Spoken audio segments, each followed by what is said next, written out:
いいんじゃないかなっていうふうに思いますね。注目してないんだったらそれはそれで別にこちらにとってはプラスに働くんじゃないのかなって感じなんでいいと思います。いやー、ストロレさん、普通のソングが僕には勝てないかストロレさんは思います。自分より上手いんじゃないかなっていうふうには思ってますね。どこまでいけるのかって聞いたと思ってます自分が。勝つのは絶対勝ちますよね。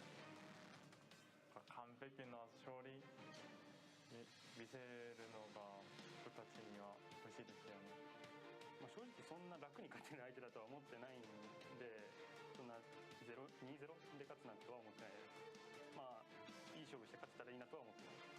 プロゲーマーには自信が大事から、開幕戦だったら MSI の経験でもっと成長したの、レンページ成長したな、みんなが思うぐらい簡単に勝ちたいです。どこまでいけるのかわからないですけど、全力で戦っていけるところまでいけたらいいなと思ってます。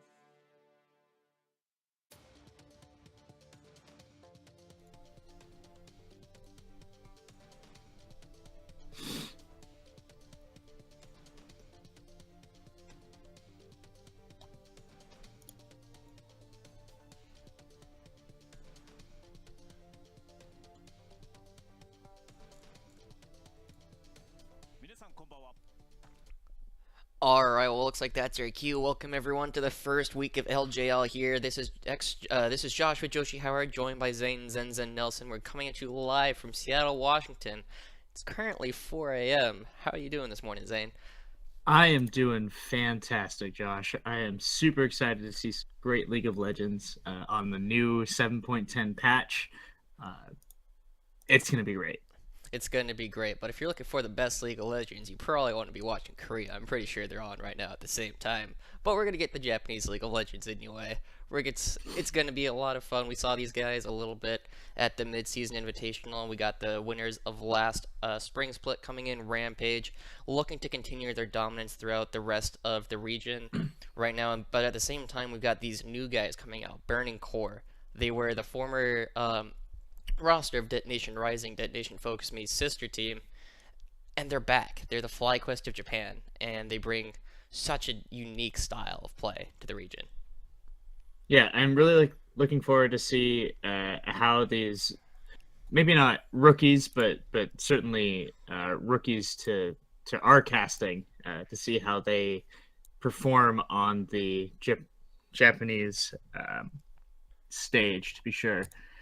Especially, on this new patch, 7.10 introduced a ton of new changes. We've got a new Rift Herald. We've got a new Doran Shield, new tank itemization, all sorts of changes. I'm really looking forward to see how these teams adapt to the new patch. And if we don't see at least 4 or 5 Doran Shields every game, like we've been seeing a little bit in Korea, and to a lesser extent Europe as well, I'm going to be sad. These guys are very talented players in their own right, but they haven't always had the greatest grasp on the international meta. We saw, during playoffs last split, Tom Kench was a pick ban as a top laner. I don't think he saw a single play as a support. It's just one of those things that these guys don't really do. And Maisie, did Beacon change his name, or is that someone else? I'm actually not sure. Yeah, we'll have to look into that. A new top laner approaches, new counter approaches. We'll have to see how that works. But going back to the top lane, Tom Kench is actually one of the things that I enjoy about watching the LJ, is that they're sort of their own micro meta, separate from the rest of the world. There are pocket picks. There are some champions that have higher priority in this metagame that is slightly different than the rest of the world. It's always really fun to see these champions interact you maybe don't get to see as often elsewhere. Yeah, absolutely. And it's one of those things that we see here. These two mid laners are very strong in their own right. We saw a little bit of Ramune getting more confident towards the end of MSI, but prior to that, he was not the most impressive internationally. He struggled a lot with his champion pool. Internationally they figured out, hey, if we ban the Syndra, he's got like 2 other champions he can play. And then they really started to pick on him in the draft phase, and it really shut them down really hard. Now it'll be interesting to see on the other side, because we don't see similar problems so much from Burning Core, and it does look as though Beacon did just change his name. He is Maisie now, unless I'm missing something entirely. It is the same player. So, all of my notes did not just go out the window, thank God. All right. Well, that's always good to hear, that your preparation for the event is still worthwhile. And yeah, let's talk mid lane matchup. Ramune has seen, that you have to remember that this Rampage team did make it to the international stage. They were at the MSI championships. Probably gained a lot of experience there against international teams. Didn't have, the greatest record in the world. I think they got finished one. They got one. Yeah, 1-5. 1-5. But they're back. They're ready in the LJL, and they're hungry to prove themselves again on their own home soil. And well, they're looking to be very dominant this season. They, like you said, they had a very strong run last year. They ended the regular split 8-2, only losing to the second and third, or first and third place teams in the regular split. Actually, they beat Unsold Stuff Gaming in a very close set, very dancing set, and then they just completely dominated Detonation Focus Me in the actual finals, going 3-0 against them. And Detonation Focus Me realized they had a lot of problems and have their own roster changes, which we'll talk about later at some point, I'm sure. But Rampage is like, yeah, this seems to be working for us. They go internationally like, wow, this isn't working so much for us. But they still stuck with their lineup. They think they can fix everything internally, and that should be really exciting to see how some of the players evolve. It was Ramene's rookie split, last split, which was, not the most impressive thing, but he did his job for the most part. And if we did see in the one game that they won at MSI, he really stepped up. He played confidently. I believe it was on LeBlanc, actually, and just kind of took over the game in many respects. But we're getting into the pick and ban phase. Look at that. Tom Kench banned out. I was just talking about this. Yeah, BC still wants to avoid any of that pocket pick for Evie. He's looked really good at that Champions. They want to take that out. Zed and LeBlanc, two very powerful assassins over on RPG's side, gonna go ahead and be taken away from Hollis. An interesting beginning of the draft here. Yeah, and Zach, of course, Zach needs to be banned almost every game. I think right now on this patch, he's probably the only true power pick of the patch, because the game is pretty wide open right now. Teams are pretty free to play kind of whatever they want, except for Zach. You can't let Zach through. And we do see the Syndra ban coming through, so Ramune is going to have to start this season on a completely different champion, which is always exciting. I want to talk about the Zach pick because I think across all regions, North America, Europe, and Korea, that we've seen thus far on patch 7.10, he's got a 100% pick and ban rate over the last 4 days. So very, very strong champion. Pretty good. Yeah, and we do see the Lee Sin picked up. He's kind of the next, the top jungler on the next spot. We did criticize Japan a lot last season for not playing any Ivern at all, but we haven't really been seeing it a whole lot from the rest of the world either. We've been seeing a lot of this Lee Sin. We've been seeing a lot of this Elise coming out as well, and the Thresh has been making waves recently, particularly in Korea, due to literally everything else about the game changing except for Thresh. Right. Yeah, Thresh got a lot of indirect buffs over the last couple patches. Yasuo. Oh, please. Please lock it. I want to see it. Okay. I'd be so happy. Xayah's a good one, though. Let's talk about Xayah. New champion to be played on competitive anyways. This is the first patch that Xayah and Rakan are legal to be played. Very, very strong AD carry. Very good at straight line engages where you can kite backwards and forwards in a direct line in a small corridor. We'll have to see if Burning Core can sort of manipulate team fights to that sort of angle so that Xayah can be at their most effective. Yeah, and I think it's a good pick here for Zeros as well, just seeing his playstyle. I mentioned this a little bit earlier, but BC, with its current roster, reminds me a lot of the Fnatic we used to see back when Xpeke was leading the squad. You had Soaz, Cyanide, Xpeke, Reckless, and Yellowstar, because you get this very, very aggressive top half of the board, you got Soaz and Expeke. Almost, it feels in many times like they're mindlessly pushing and being aggressive, but at the same time, it gives Reckless so much freedom. He can play something like the Kog'Maw without any protection because, sometimes your protection is they're going to kill the other guys first. And Right. we'll see something very similar with Zeros. And if you don't focus Azaya, as we've seen many times, the Blade Caller passive that she has, where you bring all of the feathers back to you, does massive, massive damage. Yeah, and we see in the second half of the draft here, both teams, both Rampage and Burning Core, looking to pinch the top lane pool. They've banned out pretty much all of the what you would consider standard carry top laners, so Not forcing Jarvan. both players.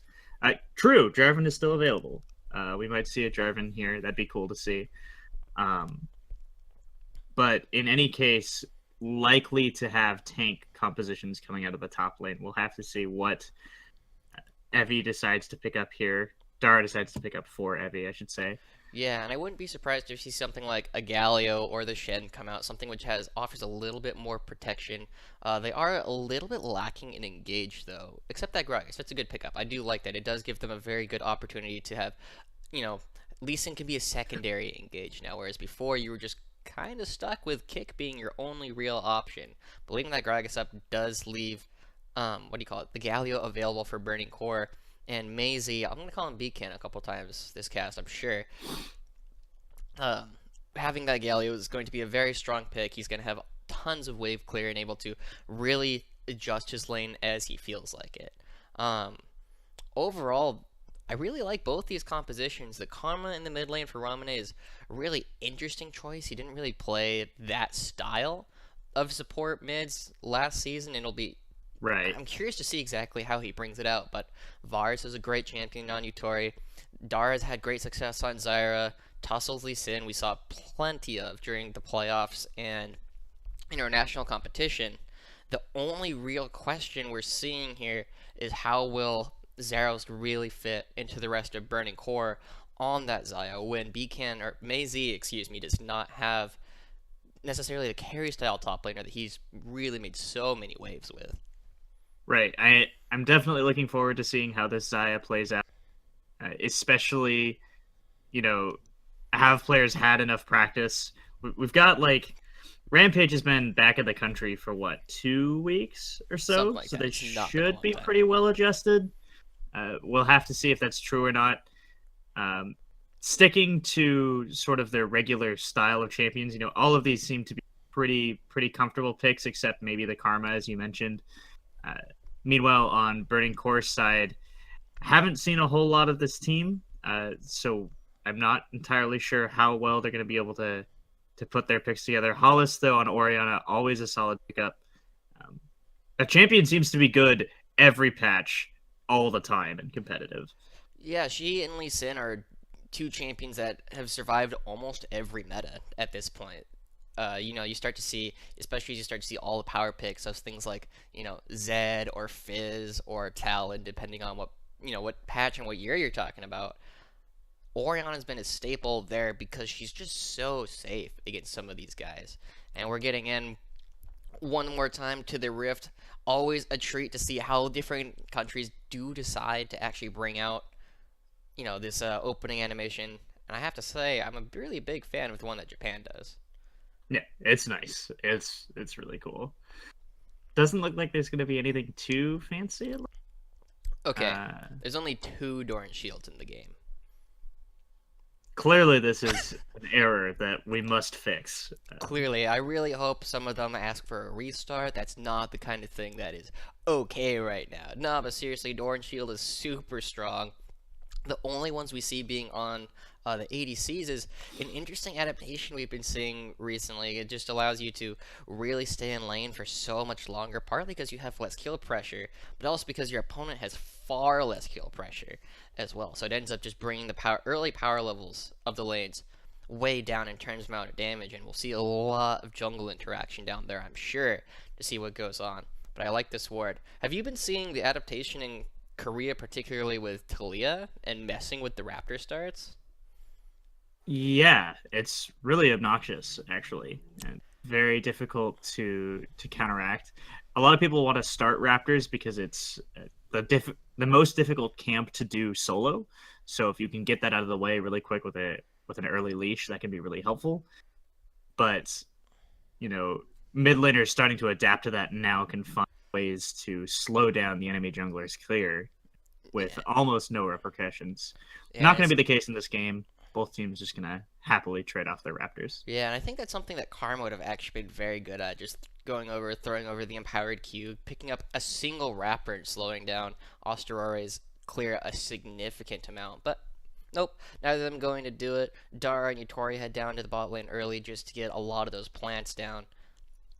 And so far, nothing really surprising coming out by either of these teams. The only keystone that's even slightly unusual is the Warlord's Fervor coming out on Zeros as opposed to the Warlord's Bloodlust as opposed to the Fervor.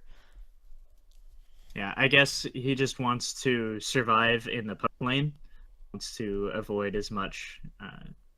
This will allow Zeros to be able to build that Essence Reaver into Runan's Hurricane build that we've seen from Xayah. Very strong late game, but has a weaker impact early on than perhaps the Blade of the Rune King build that we've seen in the past. Taking that Warlords does, however, mitigate that problem because they no longer need a lifesteal. So I like that choice. Yeah, and here we see Asterari already coming down behind Rampage's bot lane.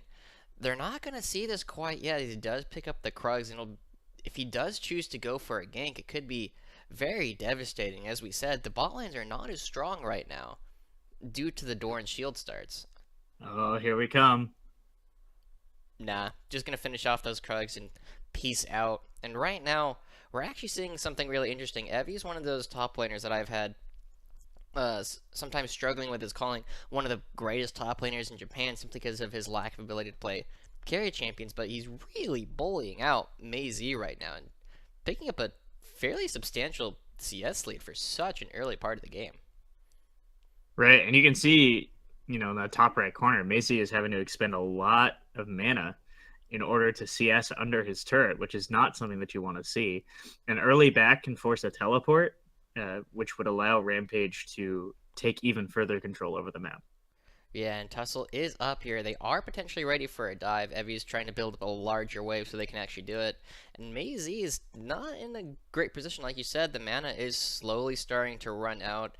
And with his wave clear gone, it could be a potentially very dangerous point for them. But Tussle's gonna back out.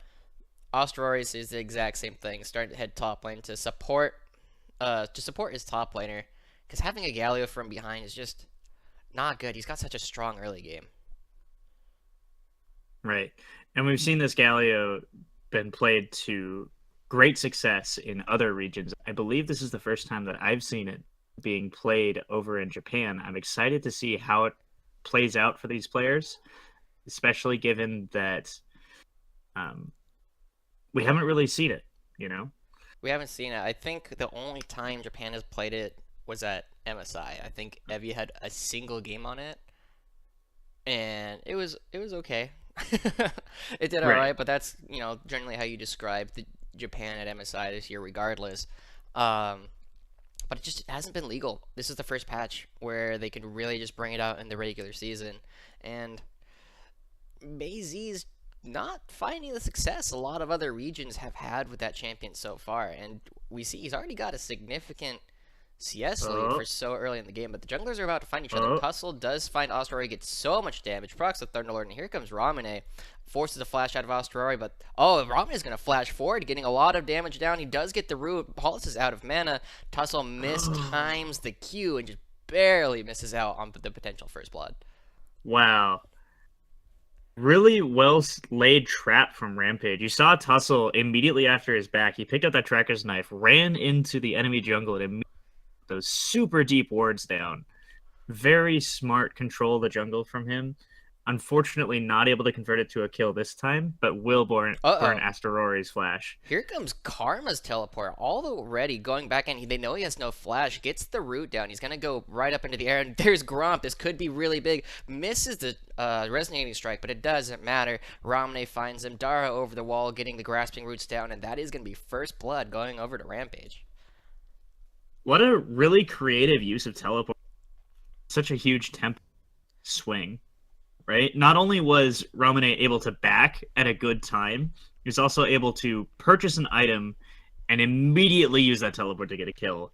And he doesn't even miss CS because he's just so close to mid lane. Yeah, Evie's going really low. This is really close. Maisie's not confident. It ends up flashing out. Big win for Evie. There's not a whole lot left to do. Asteroid is nowhere nearby. Maisie doesn't have any more mana or any more health to really contest anything with. So that's a big lead coming out for Evie already. But I do like the Ramune we're seeing. We criticized him for not being very confident before, and that was some confidence that we saw coming from him. Yeah. And you can see Ramune looking to build sort of the standard supportive mid lane Karma build. You grab that Athene's Unholy Grail for the extra shielding and damage pressure, and then likely to follow that up immediately with an Ardent Sensor, further buffing the entire team by giving attack speed and on-hit damage. Really, really strong in the mid game. And at this point, Rampage just bullying across the map. Only the bottom lane seems to be giving them any trouble at all. Yeah, right now we do see that, and that's not terribly surprising. Yutori's been one of the strongest ADCs in the region for a long time now, and this is really trial by fire in many ways for Burning Core. We saw them absolutely dominate the challenger scene, but there weren't mid laners like Ramune. There weren't top laners like Evie in the scene. They were so far ahead of everybody else, and they're really going to need to step up and prove that they deserve a top 3 spot, because right now I expect them to finish 4th behind the 3 major teams, which is totally fine. That's a very respectable start for this team, but right now they're not showing anything that leaves us, to really put them on the same level as Rampage, Detonation, folks. Here we go. The corrupting things come out, and there we go. We're seeing a lot of ultimates already committed. Osterori does come in a little bit, comes down with the repel. Here comes Hollis. Hollis is going to come down behind them. Yutori, Miyashi, and Dara are starting to run out. There's no flash left on Yutori. Shockwave does get a little bit of damage, but there's not a whole lot more that he can do off of that.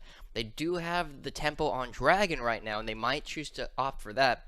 But right now, there was a lot of resources blown for very little gain.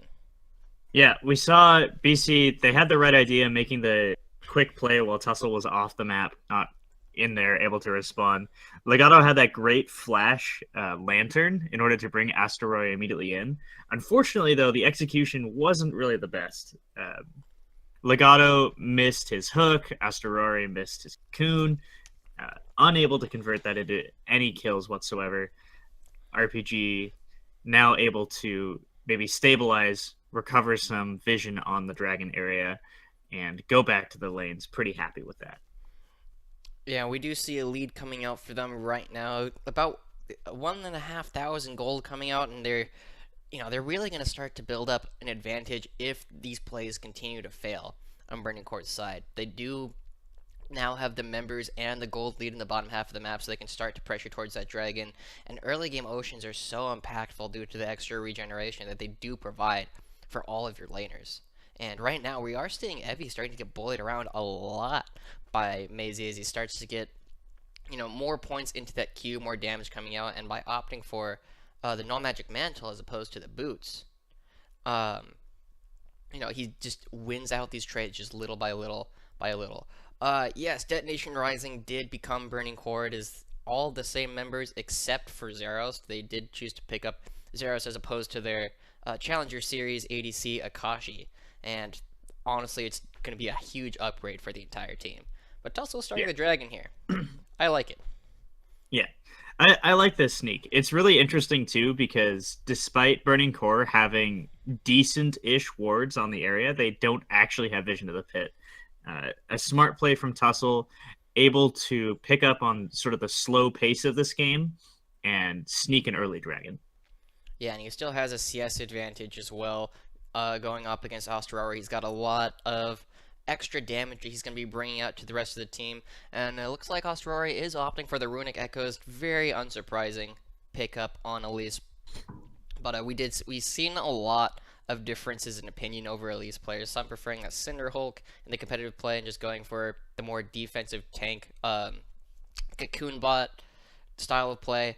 But that's not Osterari. He's a very aggressive jungler. Yeah, and I like this pickup in the context of this team composition. They already have a super tanky Galio and a mildly tanky but definitely frontline Thresh. So in that scenario, just having as much burst damage to really single out Yutori, Mayasi, or Ramune in these fights, definitely going to be helpful for Burning Core. Yeah, a little bit of a scuffle top lane. Not a whole lot going down. Yeah, just a little bit of ward transferage. But there we did see the Ocean proc a little bit of extra health and mana going back to Evi. But we're seeing an interesting adaptation here from Evi. He does opt for the very early Mercury treads. I like that choice. You're going to be building magic resist in that matchup anyways, and finishing the boots allows you to move faster to perhaps dodge some of Galio's skill shots, as well as reducing the cooldown, reducing the duration of Asterari's Cocoon if Elise goes up top lane to gank. So a smart adaptation, I feel, from Evi, recognizing that this game they're really looking to scale up. He doesn't want to risk getting dove or something like that by this heavy CC. Yeah, and we're seeing a lot of people coming out. The hook does land onto Dara. We're seeing a lot of people already come out. Tussel's getting a lot of damage, and there goes Osterori, but it's traded right back for Dara. Tussle and Ramune are going to keep fighting, but here comes the ultimate coming in from Maisie. He teleported already and comes down there. That's going to be a big win coming up for Burning Core. They're seeing a little bit of return as Evi comes back. He still has that explosive cast to escape it, but Yutori Miyashi is just now starting to get to the fight. And that's a 2-for-1 over in favor of Burning Core. I don't think they're going to be able to get anything off of it, though. It's just a large scuffle. Yeah. Huge Galio ultimate coming out there. Maisie teleporting near the fight and then using that ultimate to really get deep in there. Oh, Tussle. Oh, yeah, here we go. Tussle's coming down. He does not have the Dragon's Rage anymore, but they're still going. He does have the red buff slow onto Zeros. He's forced to use the ultimate and his flash, and Ramune is here as well. Looks like they're going to try and go for the dive. They do get a lot of damage onto Legato, and they're going to finish it off right here. Yutori Miyashi gets the last hit, but he's caught under turret, forced to flash and heal out. I don't think he needed to do that. He wasn't tanking yet, but better safe than sorry. Always. They're going to be rewarded with this first tower. Yeah, well played by Rampage to punish Zerost and Legato. They definitely thought after winning that fight that they would be safe to push up the wave and then perhaps back, but Tussle had the game sense, right, to go down there and win the 2v2 along with the teleport from Ramune. And Asterari now going to solo this Rift Herald. Yeah, I can absolutely do it. As many people have said in the past, it's definitely been the Constellation Dragon, but now I think it's stronger. It's definitely not worth the first turret because you often want to use it to get that first turret. But it is going to be a lot of pressure that they bring to the team. And right now it's going to be uncontested. Dara might show up in time, but that could easily bring a gold lead back. Uh-oh, here comes Dara. Will we see a steal? Nah, it does end up going over to Osterari, picks up the buff, and they're going to be able to make it out safely. Yeah, so I want to talk about the Rift Trail changes for those of our viewers who maybe haven't seen this before. On patch 7.10, they changed the Rift Herald. Now it creates a buff that sits in your ward bore, so you can't use a ward while you have it, but when you use the item, you channel for 3 seconds and you spawn the Rift Herald in a lane, and it just absolutely crushes down a turret. Here's Dara. Starting to get a lot of attention towards the top lane with the bot turret down. We do see the lane swaps coming out.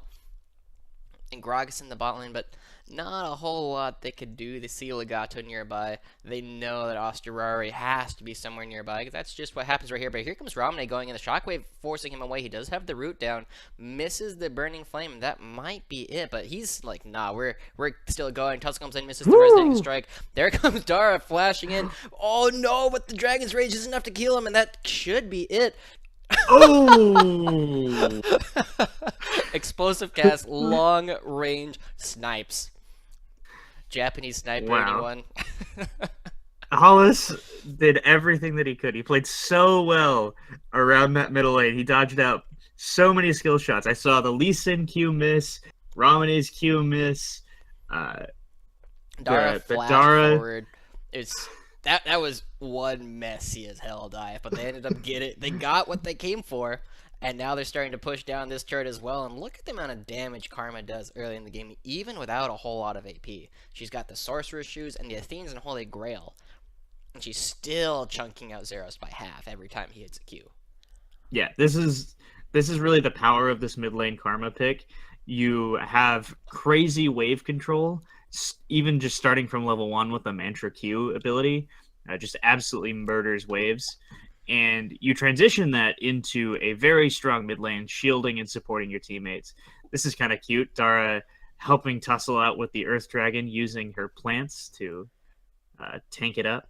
Yeah, that actually takes a lot of damage, but this is a little bit scary. We are going to see a 50-50 come out. Elise and Lee Sin both very good at smiting the dragons, and we are going to see, well, here comes Galio. Maisie's going to ult in. Lee Sin does pick it up, but at the cost of his life. Mountain Dragon for Lee Sin, that's usually worthwhile, but right now we're seeing BC heading straight to the mid lane, knowing they're a member up, and this could be very painful for them. Yeah, I very easily see BC being able to take down this mid lane very quickly. Ramune does have decent wave clear. We talked about the Mantra Q earlier, but it's going to be a struggle. It looks like BC instead going to transition their strength over into the bottom lane to try and knock down this turret instead. Where'd the Rift Herald spawn? It looks like it's going to be spawning towards the bot side Tribush, and it is going to walk quite a ways away as it's just trying to get to the nearest lane, and that should be the pressure they need to get their first turret. I always love watching the new Rift Herald. It just absolutely demolishes turrets. Its animation Yeah, is super absolutely. cool. Shockwave comes out, a lot of damage onto Yutori. Astrori flashes forward the cocoon. He is going to be taking a lot of damage. It finally does go down to Hollis. That was just a pure overextension of the team, pure and simple. They knew that nobody was bot lane. They're coming up, and here comes Ramne. They flash forward by Maisie, getting the taunt onto 2 members. There's got a lot of peel coming out right now, and Maisie is going to have to struggle to continue to stay on them. Does commit his flash, doesn't get anything for it. I believe he trades for Ramne's flash. Yeah, really good pickup from Burning Core. Hollis recognizing, you saw Rampage, they really wanted to take advantage of the fact that Asterari burned the Rift Herald in the bottom lane. They thought, okay, they're going to use that Rift Herald. We're going to try and take down this mid turret, but they overstay a little bit. Hollis able to land a great shockwave, slows them down just enough for the rest of the team to show up and pick up a quick kill. Yeah, and Asterari smartly flashing forward to just make sure that they actually get that pick. Without that, they probably would have been able to walk out, because we do see Yutori does have his flash up available now. I don't know if it was up during the fight or not, but they definitely could have escaped without that. He did end up burning his heal, and here we see Yutori getting caught out a little bit again. There's no flash on Maisie, so I think the taunt is going to be not quite in range, but he does have to blow his flash anyway. And that taunt is creating so much pressure. You don't even have to be inside it, because he had nowhere else to dodge without using his flash from the death sentence coming out from Thresh. He had to flash that. Yeah, Maisie looking really impressive on this champion, honestly. And, it's interesting. You typically think that you expect players to make like game-winning plays on carry top laners, right? You expect to see things like Rumble or like Kennen really dictating the pace of the game, but in this case, Burning Core, Maisie has been doing a great job of setting up fights for his team, engaging when he can, even without like an ultimate delivery system that we maybe see a lot of teams pick when they pick up Galio. Yeah, and that could be really, really good going forward. Right now we are seeing him step up right now. We're not seeing the aggression coming out from Hollis like we would have expected, but he's not on the kind of champion who's going to be split pushing so much in this game, and that's showing a lot of respect to Rampage, I think. But Maisie's here on the backside. They do know that they have a numbers advantage until Ramne shows up, but they do see Evie choose not to pull the trigger, and that's probably a smart idea. They're down in dragons. There's not a whole lot to fight for other than that mid turret, and Ramne's got his teleport. He's probably going to take this top turret if nobody roams up, but Tussle's likely to find someone here. Zeros is like, nah, I'm not gonna touch that word. Yeah. No thanks. Not interested in taking a Lee Sin Q to the face. Sorry. At first I thought Tussle was in a bit of trouble because he definitely walked over a ward and went to steal away that red buff, but Unfortunately, Burning Core just didn't quite have the angle in on the buff in order to contest it, and Yeah. now Rampage looking to put damage on this top turret. They had so much pressure. Just, I think it was a good thing actually that Tussle walked over that ward, because now Burning Core knows that Lee Sin's there. They know that they can't safely roam up to start fighting Ramne in the top lane, and it does end up securing them the tower, and that's just such good pressure play. You don't necessarily need to kill your opponent so much as just have the threat of killing them there available to you, and they're rewarded for it once again. And with the dragon coming up in just about a minute, Baron already live, we're going to start seeing this game become very explosive in the next couple of minutes, especially with the gold so close. The biggest difference between the two teams is going to be those two dragons. Right, and I'm very impressed by Rampage thus far. They seem to have a good handle of what they need to do in order to win the game. I'm a little bit worried, however, if they aren't able to extend this gold lead beyond the 2K that they're currently sitting at. I'm worried about the strength of their composition in the late game. They have a lot of crowd control on all of their champions, but Lee Sin, not the strongest jungler that you want to see at the 35-40 minute mark. Double pings. But yeah, Yutora is really the only primary damage threat right now. They're putting so many eggs into one basket. There's not that much damage coming out from Gragas. There's not that much damage coming out. That's an interesting taunt. Okay, chooses not to commit the flash. That was going to be a very, very bold move if he did choose to pull that out. But yeah, like you said, there's not a lot of damage coming out. Ramne is still doing a lot of damage right now simply because his base values are so high. But as he starts to rely on the scaling more, it's going to be difficult. And Orianna, as we've seen for so long, does so much damage once you start letting her get to those 3-4 items. And we're honestly in Hollis' probably weakest point of the entire game. He's only going to get stronger from this point out because his scalings are so good. And the Luden's Echo shores up that weakness a little bit, but not necessarily a whole lot compared to everything else. Right. And here we see, some more items coming in. Yutori really wants to fight if he can right here because he has completed his 2-item power spike with the Runan's Hurricane being picked up. Zerost still not quite on par with that. Both teams sort of dancing around this middle lane. Looks like the next contest is going to be over this Earth Dragon. BC, let's see if they're able to get in here. Yutori's positioning right now is not great. Luckily, Burning Core doesn't quite see him, so they aren't able to really start the fight that they know would be 5v4 otherwise. But yeah, there's not a whole lot of wasted movement anymore from Rampage like we were seeing last split, and the lack of confidence. Here we go. Evie comes in, gets the explosive cask only onto one. Osteror is caught off on the side, but is he catching out Dara? He does get kicked back in with the Dragon's Rage, but he is going to make it out with the flash as he does repel right away to the person who kicked him in. And that's a couple of flashes blown for Rampage. Not a whole lot blown from Burning Core, but it is going to reward Rampage once again with this mid turret. And they've been doing that time after time after time. And, Burning Core needs to be able to make some aggressive moves. And right now, they have the inside track once more, and they're going to get the second turret. Yeah. Rampage playing this beautifully. Zerost almost going down. Oh, Shockwave misses. There goes Maisie into the rest of the team. He's not doing a whole lot of damage, and nobody's quite falling yet. Maisie's going to be left alone. Romney's going to try and slow him up. There's not a whole lot he can do right now. There's no dark passage to get him out. That is Maisie going down. And now Rampage is going to cycle over to the bot lane and get a third turret in the past, 2 minutes. Yeah, one thing that this Rampage team composition is punishing mistakes, right? With Ramade's move speed bonus to the entire team off of that karma, even just slight errors can end up costing you turret after turret, and Rampage just blew this whole game wide open with that play.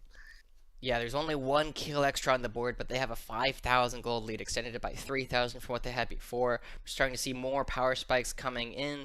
Void Staff picked up by Ramne, the Quicksilver Sash picked up by Yutori, Iceborne Gauntlet in the top lane for Evus. We are seeing, it is a top lane carry meta right now, and, he does need to do a little bit of damage. He recognizes his team doesn't have it. But at the same time, Zeros does finally pick up the Runan's Hurricane. There's 2-item Galio. It is starting to become we're starting to get to a point of the game where you need to have pressure, you need to have a gold lead. Otherwise, we're just going to see a dance around this Baron for the next 30 minutes as they all just try and dance around and do Japanese things. Right. Rampage, though, being pretty decisive thus far, have the pinks in the Baron pit. Gonna see if they can force something to happen here around this Baron and pick it up for themselves. Yeah. A lot of pink wards purchased already. I like this, setting up vision before they go for it. Yeah, Rampage definitely seems to be in a strong position from when they were last season. Ooh, Death Set is barely missing. And there's a really good push coming down from the bot wave, from the wave management that Rampage has had so far. That's going to give them a lot more pressure. And Oh, Maisie is in a bad spot. Tussle comes in, gets the Dragon Rage onto him. There comes another Root. There's not a whole lot he can do. He's going to have to ultimate out, I think. The team is slow to get there, and Maisie's still alive. Dark Passage actually saves him. Explosive Cask not going to do a whole lot. Cocoon misses, and Rampage is going to be able to back out, not necessarily losing a whole lot for that, but they burned a lot of resources for a pick that they didn't get. Yeah, and we were talking about Rampage not quite having a great scaling composition in terms of damage, and you saw it right there. Maisie able to tank up 5 members of the team wailing on him for 4 seconds without his team. Totally fine. Able to just walk right out with a Dark Passage. And Rampage needs to find... They're great for finding picks, but they need to find a pick that isn't on a very, very tanky game. Yeah, and we do see some interesting things coming out to help them with that. There is the Rylai's coming out on Tadara as opposed to the Leandries many of us are used to seeing. We do finally see the Last Whisper picked up by Yutori, and that's going to bring them so much opportunities to actually start pounding down Maisie. And we're starting, like we said, we're starting to see a little bit more damage optimization coming out from the rest of the team. There is the Hex Drinker on Lee Sin. There's the Rylai's, and I'm going to assume that's a Banshee's Veil being worked on by Dara. But there's a lot of small things the team is doing to try and shore up the damage weaknesses that they definitely have. Right. And Rampage, again, looking to set up vision. They're playing it calm and collected, which I like about this team. They want to make a play around this Baron. You can see it in their item choices. You can see it in their builds. You can see it in their position on the map. They keep running back to this turret because they know that they have the gold lead and they know that they have double Earth Dragons. They take down this Baron very, very quickly. They just need to find the right moment to pull the trigger.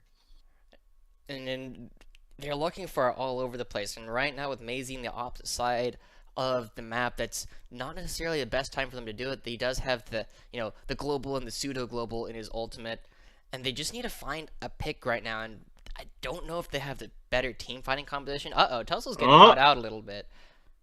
Doesn't end up taking too much. There comes a shockwave. Tussle does take a lot of damage. That is going to force him to back and potentially give BC a little bit of opportunity to do something. We do see Ramne backing as well. Evie's down here stopping the Maisie push.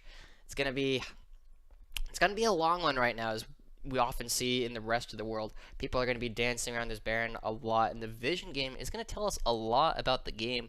Rampage definitely has more vision in Burning Core's top quadrant of the jungle, but they need to be able to solidify it or just pull a sneak.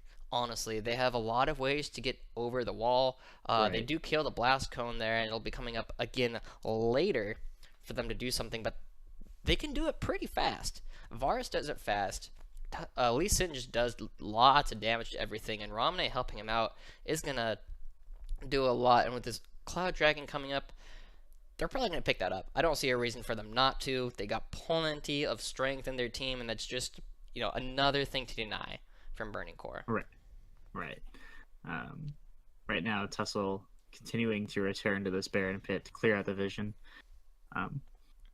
Both teams sort of reached a weird mid-game lull here. You can see that Rampage, they've taken all of the lane, and so they're in a somewhat difficult position where they have to run deep into enemy territory in order to make any more plays. So without finding a quick kill or, an obvious mistake from Burning Core, it's difficult for them to close out the game right now. And you can see from Burning Core, they're doing exactly what they need to do. Elongate the game. Wait for Tussle to fall off. Wait for this Zaya and this Orianna to scale up and get all the items that they need. And Rampage just can't find a hole in this that they've got. Yeah, they need to start finding ways to make Burning Core have mistakes. And this Cloud Dragon is actually going to be a very good way to do that if they do solidify it. Here comes Mei-Z. He's the only one there. I don't think he's going to have a good chance of stealing it. He doesn't. And that Cloud Dragon coming out for Rampage could give them a lot of opportunities to make some more catches. But the Banshee's Veil coming out on Aurora, you can't really engage well into him. And they do finally lose their mid turret. It's only a 4,000 gold lead right now for Rampage. And at 32 minutes, that's really not a whole lot. Yeah, and that lead hasn't grown or shrunk in the last, I'd say, 10 minutes or so, which is a good sign for Burning. They are keeping it close. As we approach the 40-minute mark, the gold lead starts to matter less and less as teams complete item 4, item 5, item 6 into their build paths. Gold doesn't have as much of an impact on the game as individual player skill. Yeah, and we do see once again more baskets, or more eggs are being put into the Yutori basket. Knight's Vow coming out from Evie. You know, he's going to make Yutori do a little bit of, or take a little bit of extra damage and heal him up, and that's always good for this tank kind of champion. And right now, we do see Mei-Z forcing forcing the checks with his Q, and there goes the Dark Passage, but uh-oh, here we go. He does get caught. He does use the taunt, a lot of damage reduction coming out, and Tussle's in a bad spot. He's going to have to get out of here somehow. He does end up flashing over the wall, and that is going to be almost enough. Uh-oh, here comes Asteroid. The heal comes out from Yutori, and that is the pick onto the jungler. That's exactly what they need. Tons of flashes being blown right now as the Shockwave completely misses. Ramune takes a lot. Mei-Z is in on the backline, getting a lot of damage onto the support, but that's a support mid laner. Yutori's getting a little bit of damage over the side, but he's not going to be able to do a whole lot more than that. But with Aurora dead, Rampage is going to look at the Baron right away, and this could be very easily what they need to solidify the game.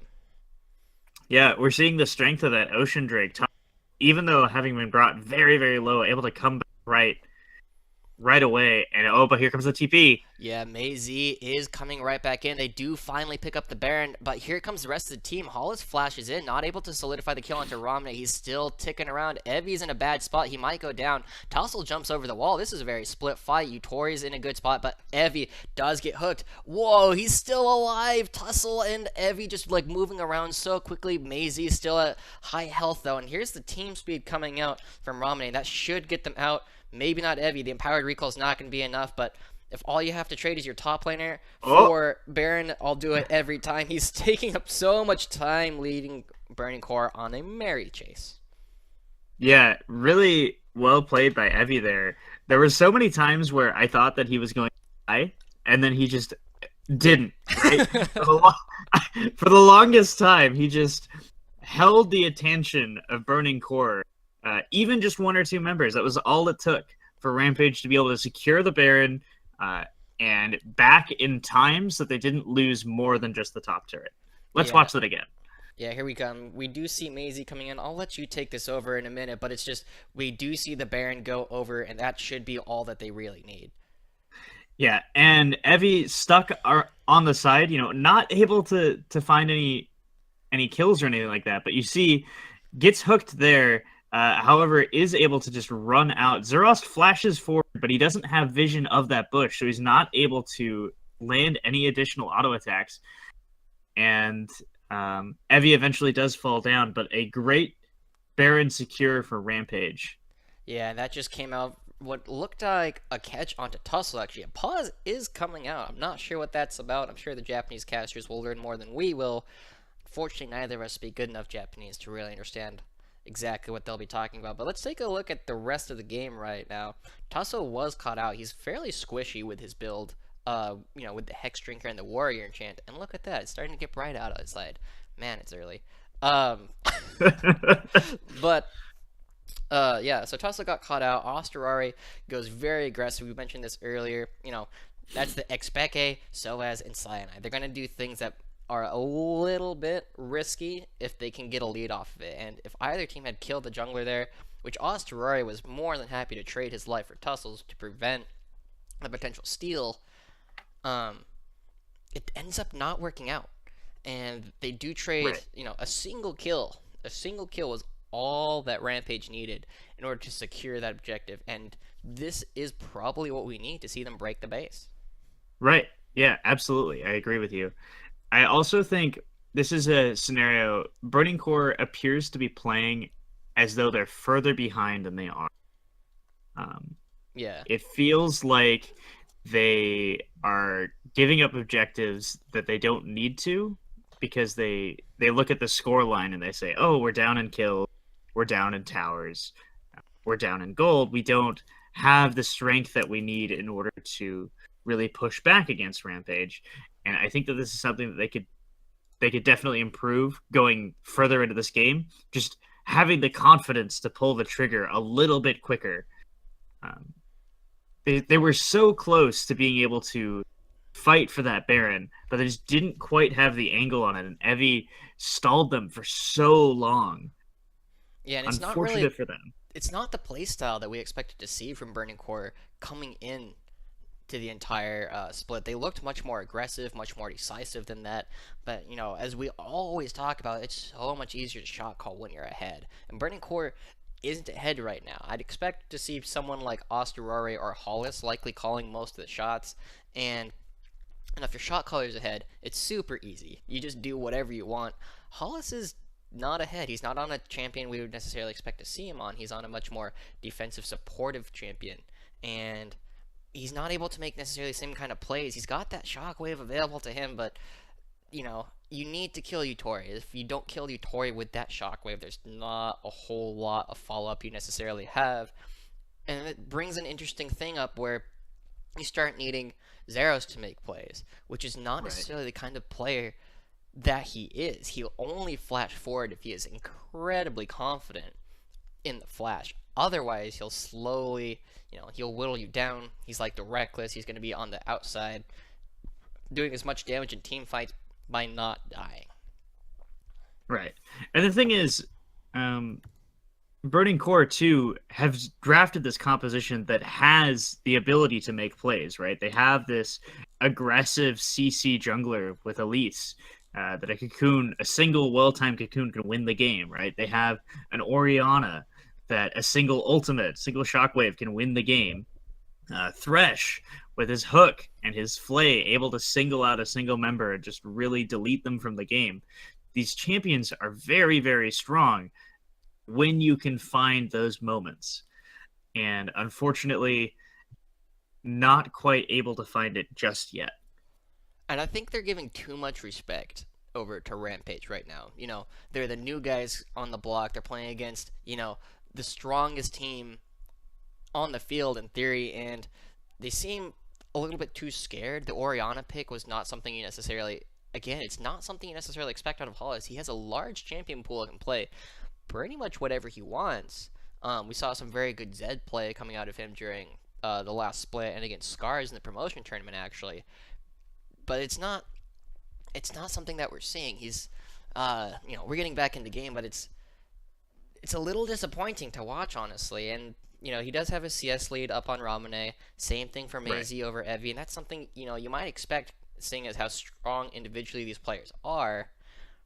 But it's not manifesting into anything useful. It's just mitigating the gold lead that Rampage has. Right. Anyways, we're back in the game. Rampage has this Baron buff. Now, I'm curious where they're going to take it. It looks like they want to establish pressure in the mid lane as well as the bottom lane and really force Burning Core into a difficult pickle, so to speak. That just sounds really funny. But, I'm sorry. but yeah, we are starting to see that. Normally you'd see a 1-3-1 style of composition with the double TP here, but Ramune is choosing to stick with the team a little bit more simply because he is that support. He's there to support Yutori, and that's all he needs to do. And Dussel's waiting a long time. Gonna give it over to Yutori Moyashi, and we are starting to see again more item breakpoints coming out. We do see the Dead Man's Plate coming out on Elise Sensor. He's going to be taking a lot less damage. Banshee's Veil was completed onto Dar, something he's been working on for a long time. And we are starting to move towards a lot more damage onto Yutori as well. That BF Sword could be used in It's probably going to end up going towards an Infinity Edge, I'd imagine. Honestly, what else is it built into? Nah, Duskblade Virus, right? New meta. We could also see Essence Reaver if he wants to continue the crit build, but that seems unlikely. Yeah, or Guardian Angel probably is actually another really likely option, simply because of how important it is that he survives these fights. But right now, Rampage isn't really moving around a whole lot in terms of the actual map with their Baron buff. They're still looking for picks, and Baron buff is off of everyone except for Lee Sin at this point, I believe. Yeah, not able to convert the Baron buff into much of anything, which is. I definitely feel that Rampage had an opportunity to send more members to the top lane to knock down that final tier 2 turret. Tier 2 turrets are really difficult to defend when you've got a Baron buff coming on you. It's a difficult, tight space. You don't have as much room to work with. But unfortunately not able to do that. And now with the Elder Dragon light, both teams really want this. Hall's in a bad spot. Evie's going to try and get a good explosive cast here, but Dark Passage is going to save Orianna from anything too drastic. We actually look, if you take a look at your minimap, there's a lot of damage put onto Burning Core's bot lane turret during that last push by Evie. Not a whole lot coming out of it in the end. But this Elder Dragon is going to be way more impactful if Rampage picks it up than if Burning Core picks it up, simply because they have the four dragons coming out. Yeah. Top wave pushing as well for Rampage. Burning Core needs to secure this dragon. This particular fight, whenever it does happen, is so impactful. Immediately after taking this dragon, they can just run down to the bottom turret, take down that, as well as the inhibitor. Unless Burning Core pulls off some miracle play or wins this team fight, it's going to be really rough here. Yeah, and we do see Rampage cycling over to the bot lane. We talked about how low it was before. We do see backs coming out. Osterari and Legato are going straight back, but it's Rampage is going to get there first with the double Mountain Dragon. That is going to be the inhibitor going down. That was a fantastic rotation, but we are going to see a flank coming out. We are definitely going to see a big fight coming here in just a moment. Maisie goes in, tries to get the taunt, not coming out yet, only gets Evie. They are going to flay him back, but he's a very tanky man. Shockwave misses as Evie flashes out. And the inhibitor turret is possibly enough. It provides so much pressure, and we do see a large minion wave on the top side that is going to start to be hitting that top turret as well. And so, good map movements by Rampage. We do need to see a little bit more coming out. They do need to go back. They need to go to the Elder Dragon. They need to pick up that final top turret. There's a lot of things they can do. And we're dancing for vision again. Right. I mean, I like how Rampage is playing this out, though. They're playing methodically. They're playing to their strengths. They're forcing Burning Core to play the game on Rampage's terms. Evie has back. He has that TP available. And they're starting up the Elder. The double Mountain Drake is huge. Maisie is forced to try and find and engage. They haven't taken a lot of damage from it. And with the taunt down, there's not a whole lot necessarily that he can do. Shockwave comes out. Ooh, Ramune and Utori are both forced to flash out. Hollis does flash forward. There's not a whole lot. Utori is taking a little bit of damage, but not a whole lot. Evie is in the middle. Gets a huge explosive cast. There goes Hollis. That's the main carry going down. Maisie is going to be the next one to fall. And Utori is doing so much damage in here, supported by every member of his team. Legato is about to get the death sentence, but he does go down as well. Zeros being the last member. That's a 4-for-1 with almost everybody at really high health bars for RPG, and that was a fantastic fight. They get the explosive cask onto everyone. We're going to see, I'm sure they're going to take the mid lane inhibitor, possibly the bot one, and that's possibly the game. Yeah, they got 30 seconds on the death timers. That's a long time. Rampage with the turnaround sweep from Burning Core, excuse me. The start of that fight looks so poor for them, but Evie and Tussle able to just completely turn it around with their ultimate. Yeah. And wow, that'll be a quick and easy game one for Rampage. I don't know about quick or easy, but they do manage to take it. That was a fantastic fight. I can't wait to see the replay for that. Evie's explosive cask, huge player to watch.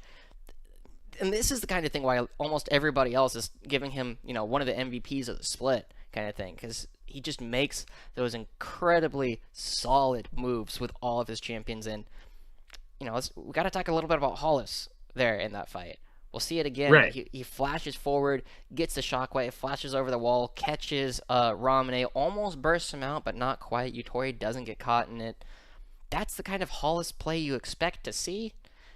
And in this case, it just wasn't quite enough. He was too far forward. And they'll need to adapt to that. They need to do something other than having your primary carry on Orianna flash forward. Right.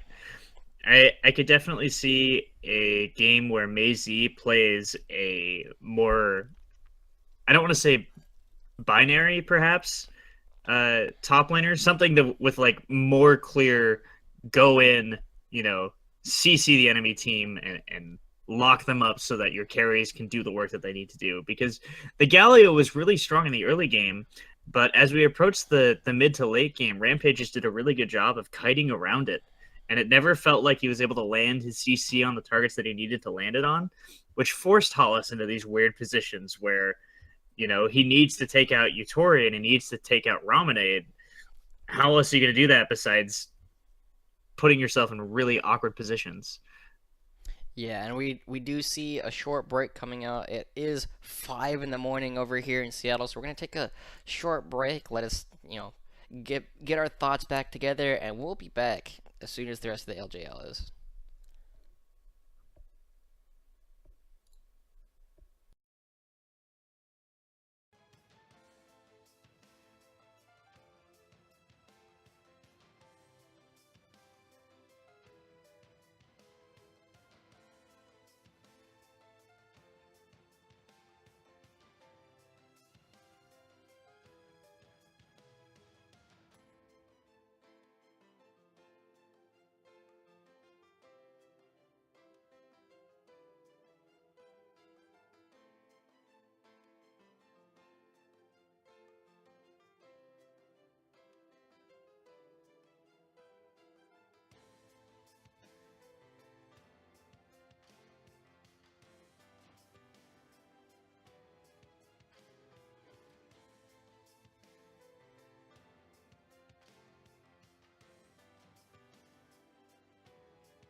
Welcome back, everyone. We just finished up Game 1 between Rampage and Burning Core, and once again, this is Joshua, Joshi, Howard, and Zane, Zen Nelson coming at you from the worst place in the world to be casting Japanese League of Legends from.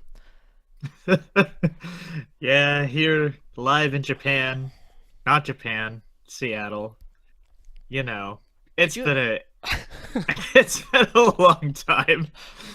How did you sleep before this started? Because I know we both tried to get some sleep before it started, simply because we both have work tomorrow, and there's no way I'm gonna stay up that long to cast this kind of thing.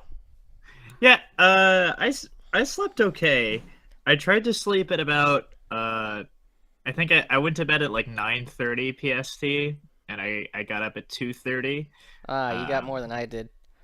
That was my attempt. I like lied awake in bed for like 4 hours, but you know. Yeah, it's not a normal time. Normally, I would be going to sleep about 3 a.m. I tried to go to sleep around 10. My body's just like, nah. Nah. Pass. Nah. Sorry. But it's Not alright. feeling it. We're gonna be getting into Game 2 picks and bans in just a moment. Let's just go back and talk a little bit about what we saw towards the end of that last game. Right. We saw Rampage take a decisive Elder Dragon call. You know, they've been dancing around it for a while. Eventually, they just, you know what? We're just going to do it. We're going to force things. We're going to make this happen. Knowing that they have 4 dragons available to them, they make the play. We see Burning Core attempt to stop it. We saw a very aggressive flash forward out of Hollis. Didn't end up quite securing the kills on Yutori Miyase and on Ramune. And unfortunately, Burning Core just fell apart in the team fight after that. Evie landed a fantastic, I believe, 4-man Gragas cask ultimate, and just cleaned up from there. Rampage quickly won immediately after that. Yeah, that's what happens when you play these long games of League of Legends. They're often decided by a single team fight. Did you see how many observer accounts they had spectating this game? I think I saw 7. Dang. That's a lot. That's a lot. That's really cool to see all the different things that they can do. But that's how many angles you need. You probably got one watching every single lane, and then the masterminds doing the rest of it. But it's yeah, we're getting into picks and bans once again. Banning away both the Zed and LeBlanc, and they're on the same sides.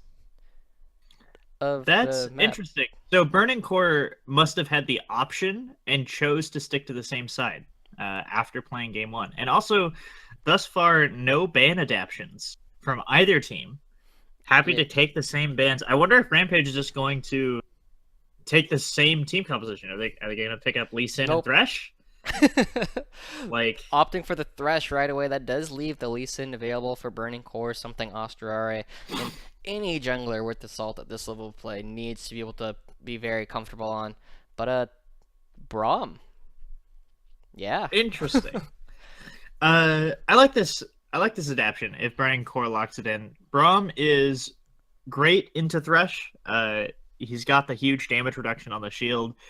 Not really a champion that Thresh wants to use his hook into, so I'm curious to see how it works out. However, Braum is sort of susceptible to poke champions. Not that he takes a lot of damage from poke champions, but he doesn't have a good way of engaging on them, right? It's very defensive support. We do see the Zarya coming in once again for Zeros. I think that that's telling me that it's just kind of a champion he wants to play. I'm not convinced it's a power pick yet, but it's definitely a very solid pick overall. And we are seeing once again Tussle and Yutori picking up the exact same characters they played last game. The only difference here being the Thresh. We were talking. Why break what isn't broken, right? Until Burning Core proves that they can handle the Varus and the Lee Sin, why switch it up? I like the confidence from Rampage. I like that Ari pick. Ari pick's a great blind pick at any point in the draft, and we really needed to see Hollis on something that he was capable of doing things with. The Orianna was fine, but it didn't have a lot to enable it. Right. You're not going to see Galio getting into a great spot unless he gets a fantastic flash taunt off for the Shockwave to do a whole lot. He's oftentimes a secondary engage tool, and they had the Thresh last game, right? Yeah, they did that. That's an okay ball delivery system, but Legato was either not confident enough or was not in a spot where he could use those hooks to get in and just let Oriana do the thing he wanted to do, and Hollis ended up having to flash forward, not do a whole lot. Like, imagine that last game if Maisie was playing Jarvan instead of Galio. Definitely would have been a completely different game. I want to talk about what this allowed Burning Core to do in their draft. It's kind of cool. By picking Ahri early on, during the first half of the draft, they were able to pinch Ramanu's champion pool, which is something that has been a bit of a weakness in the past for Rampage. You saw that happen at MSI. Once Syndra and Oriana were banned, he sort of struggled to play other champions. Now Burning Core has banned maybe his 3 champions. They banned the Karma away from game 1, they banned the Oriana, and they banned the Syndra. So I'm curious what he's going to choose to play. Hollis has a strong advantage in this lane thus far. It's probably going to be Talia. Probably. Yeah. that was banned in the game 1, so I'm happy to see Talia. Yeah, I know you're a big fan of that champion, Miss Eyebrows here, but it's definitely something that Rowan has fallen back on. It's probably his 4th champion after the 4 that we see banned out: Syndra, Karma, Oriana, and then we get to Talia as the next one. LeBlanc's also something he's pretty comfortable playing, but I really, really like Burning Core's draft overall. Picking that Gragas as your 4th pick, that creates a great flex opportunity for both your top laner and your jungler, and they do choose to wait to see whatever he picks up. He does pick up the Galio, and that gives a great counter pick in the Renekton. Unfortunately, this is 7-10 Renekton. Right. There's been a lot of talk, especially amongst Renekton mains, about how all of the animation canceling and a lot of the smaller things that gave a lot of burst potential and power to the champion are gone now. They are reverted back in 7-11, so we do have them on the next patch, but it's something that kind of fell off the face of solo queue anyway for 7-10, and we'll probably see it a little bit more going back, but not sold on that pick simply due to the power of the pick, but I think it's a great theoretical pick anyway. Yeah, and I think that I'm excited to see how Maisie handles the Renekton. I do think that it's a good choice into Galio. Like I said, like you were mentioning, I really like how Burning Core adapted and played the draft. I believe that they played the draft better than Rampage. It's just, can that convert into actual game prowess? Talia is a pretty good pickup into Ahri. Makes it difficult for Hollis to use that ultimate ability to lock her down. If Talia throws down the rocks on the ground, then the dash really hurts Ahri. So Hollis will have to play around that. I'm curious to see how that matchup will go. And here we are, getting back into the game. I mentioned this, but it's a Darkstar bot lane. Darkstar Varus, Darkstar Thresh. Very spooky down there in the bot lane for Rampage, and we'll see if that little advantage that they give helps out. A little production issues coming out from LJL. This isn't something we're used to seeing from them. Yeah. They've usually been pretty crisp for the most part. There we see Revel taking smiles from the commentators as they look at the screens. I've been there too. It's tough sometimes. Things don't work the way you want to, and you have to adjust them on the fly. Yeah, it's great. You just roll with the punches, deal with it. I'm sure we all were watching MSI where the observers were having a little bit of trouble, not necessarily the same level as what we're used to previously, but here we do see damage. Yeah. But we do see... Actually, you were talking about the Talia, level 1, screwing up the camp. That's immediately what Ramone went toward. Hollis is going to stop him from doing that, but clever play. Yeah, and we're going to have to see exactly if will they do anything to stop it? Because that is something that can put your jungler surprisingly far behind. For even just losing that single small raptor means that they don't get level 2 as they're fighting the large one. So, less health, less abilities. We're going in, and Romney is not going to do it. But Yeah, it's okay. Well, forced out by Hollis. Pretty interesting idea there, but unable to find something. Evie tried as well. He threw out a Q, but I don't think it got anything. Asterari able to this is pick some it up. early fighting. I don't think this is something Evie really wants to do. Good on Mei-Z to get all of that early damage down onto Galio. He should be alright. He's got the Corrupting Potion as well as the Nuts Wave Clear that we've seen coming out from Galio in the past. And anything interesting here? No. Whoa. Not particularly. Double Bond of Stone. Yeah, that is kind of interesting. It gives you... The new Bond of Stone gives you 5% max health just as a passive, and then also... Tussle playing aggressive. Does land the Resonating Strike, is going to go in. I don't think he's going to get a whole lot more, but it does force him out of the jungle and give plenty of information to Tussle and Dara as to what's going on in the rest of the map. Asterari, they're looking to contest this Gromp. This is a dangerous position to be in. Yeah, Asterari is pretty low if they do choose to fight here, but Zerost is in a much closer position than Utori is, not willing to give up all the CS for that. And a lot of time wasted perhaps, but just not very successful with the invade overall. Yeah, Tussle, he's only level 2 now. Round 2. Asterari has made it all the way to level 3. This is really dangerous. Yeah, he's going in. He does have the red buff. Is trying to get the wolf. Does pick it up. Picks up the level 3. But Hollis is faster on the roam coming out. Romney is going to make it here. Hollis is almost out of mana. He's going to get like 1, maybe 2 spells. That was an interesting set of rocks. And it is going to be Tussle going down, blowing his flash there as well. And the cleanse from Ramune. Red buff on the Hollis is going to be very dangerous. This is... What? Whoa. What is going on? Okay, so Tussle really wants to make it aggressive. He felt like he had an advantage from the level 1. He thought, Asterori, I pushed him out of the lane. Maybe I can get something down. I have this red buff. I really want to make something happen. Not the right time to make it, though. Walks over like 2 wards, and Burning Core, quick on the reaction, able to pick up first blood there. Yeah, that was nuts. Tussle is one of the better junglers in the region, but yeah, that was weird. Not a mistake you see often. And now look at this, Asterori.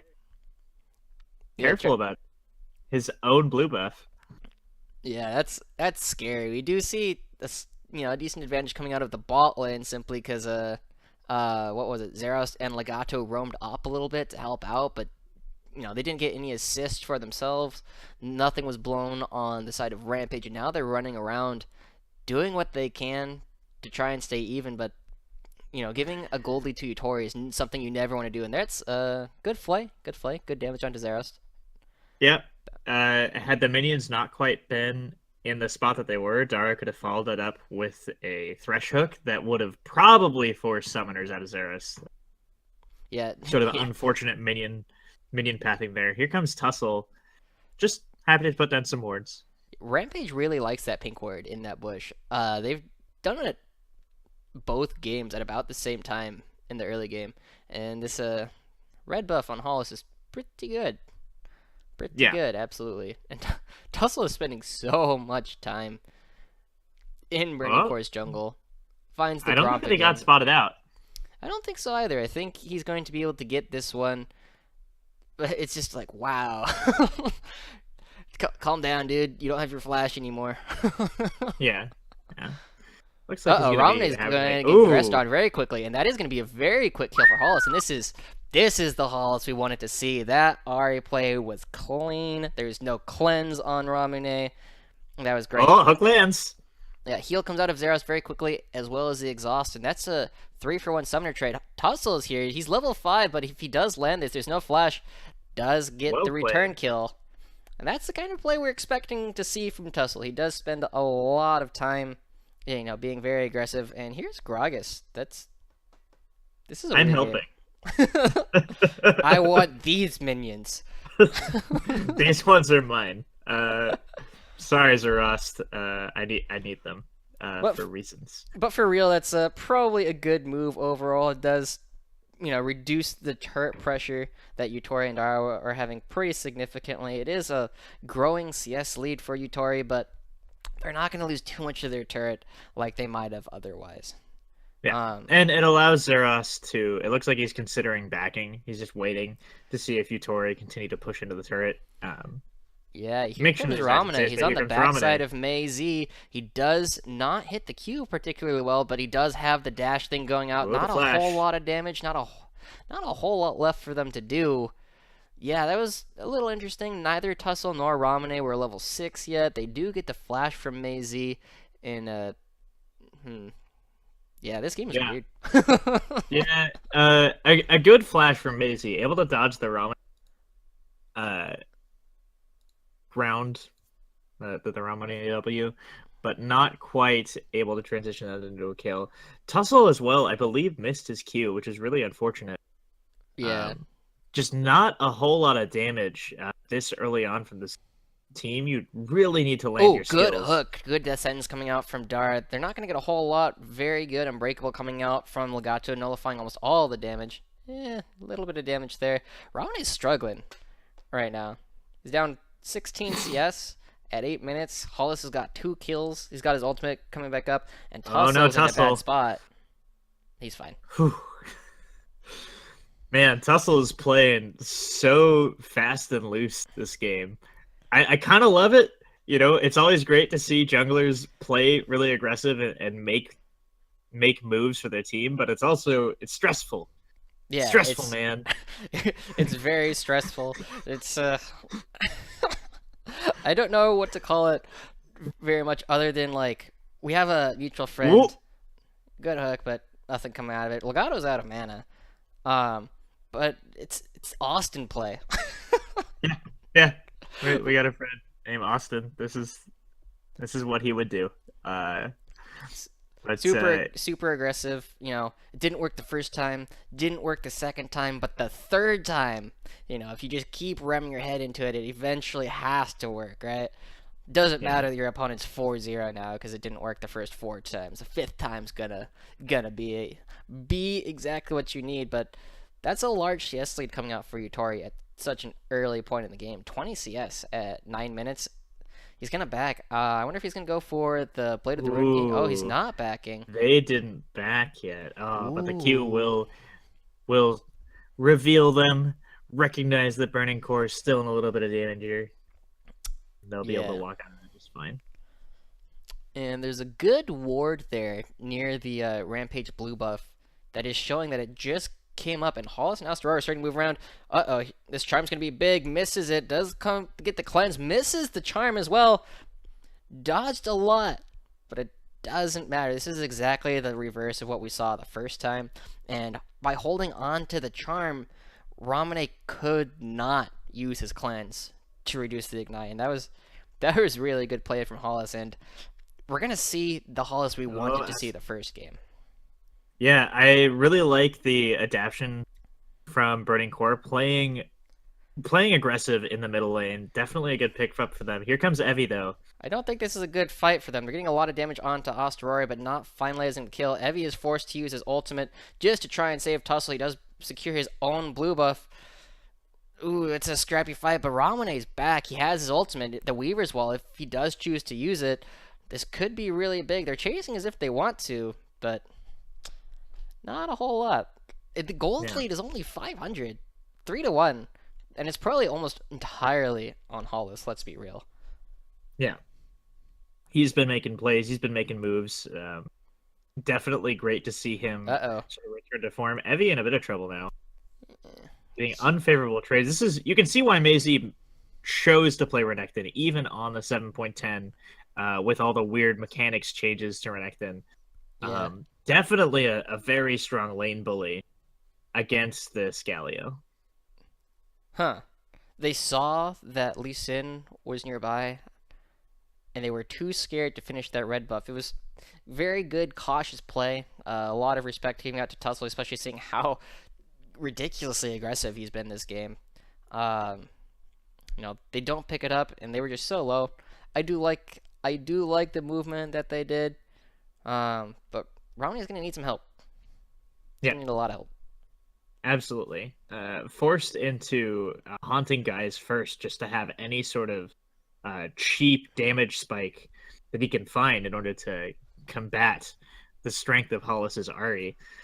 I like the pickup, but it is going to set him further behind when we hit that 20-minute mark, when you would expect Talia to have a Morella Nomicon or something. They're not going to have it. Especially now with the new Banshee's Veil, that would probably be a great pickup. We used to see Abyssal Scepter. They switched places, and now Banshee's Veil is the AP item, where Abyssal Scepter is the tank item. It's a good spot. Abyssal Mask in 7.11.